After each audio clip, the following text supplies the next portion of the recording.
Badoskai linksminasi toliau. Draskų šaldytuvą.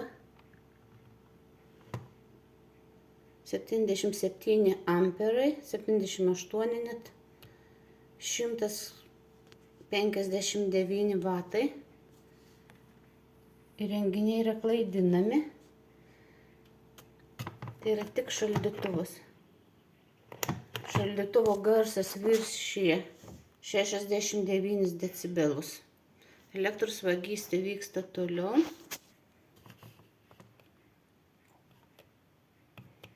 Eso dangsto toliau. Laidas yra prieš skaičiukus, pasijungia siurblinės teritorijai. Eso per 14 metų galėjo paimti ir atkasti. Bet tai matosi, kad yra tyčia daroma ir tyčia slepiama.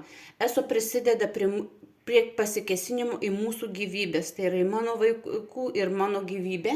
Nes aukšta įtampa sukelia gaisrus ir mes galim bet kuriuo metu miegodami uždusti, numirti.